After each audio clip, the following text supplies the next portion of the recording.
Hello दोस्तों, स्वागत करता हूँ एक नए और साइंटिस्ट वाले वीडियो में। ये इकोलॉजी में सबसे लास्ट यूनिट जो है 12th क्लास का, उसमें सबसे लास्ट में इकोलॉजी है ना, वो उसी में दिया हुआ है। तो देखो, उनका नाम था रामदेव मिश्रा। रामदेव मिश्रा को बोला जाता था father of ecology in India में। देखो, नीट 2025 में भी रिसेंट ईयर में क्वेश्चन आया हुआ है, ठीक है।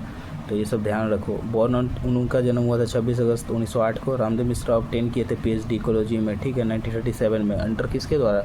अंदर में WH पियर्सल के अंदर में, जिनको FRS प्राप्त था। ये कहाँ से किए थे Ramdev Mishra PhD obtain ecology में 1937 में? कहाँ से? लीड यूनिवर्सिटी में, जो UK में है, ठीक है, याद रखना है। स्टेबलाइज किए थे teaching and research department of botany में, BHU में ना, क्या बोलते हैं, टीचिंग एंड रिसर्च का स्टेब्लिशमेंट किए थे BHU में, ठीक है। उनका रिसर्च फाउंडेशन की तरफ ले गया, जैसे ट्रॉपिकल कम्युनिटी कैसे विकास करता है, ठीक है, इन्वायरमेंटल रिस्पॉन्स कैसे प्लांट पॉपुलेशन इन्वायरमेंट की तरफ रिस्पांस देता है, ठीक है। Productivity and nutrient cycle tropical forest में कैसे, और grassland ecosystem productivity and nutrient cycle कैसे होता है, ठीक है।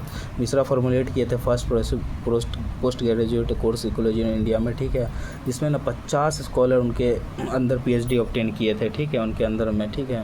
वो मूव किए थे अलग अलग यूनिवर्सिटी में, वो लोग मूव किए, फिर अपना रिसर्च कंटिन्यू रखे इकोलॉजी में, ठीक है, पूरा कंट्री भर में।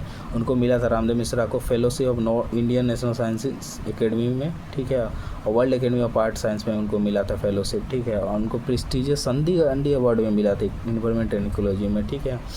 उनके एफर्ट से ही गवर्नमेंट ऑफ इंडिया ने इस्टेब्लिश किया national committee for environmental planning and coordination 1972 में, ठीक है। और लेटर ये प्राप्त किए, आगे बढ़ाए, इस्टेब्लिश किए थे ministry of environmental and forest 1984 में। तो यही था, उनका देहांत हो गया था 1998 में। इतना ही याद रखो, अच्छे से पढ़ते रहना, और भी कुछ डाउट हो तो मेरे से आके मिलो।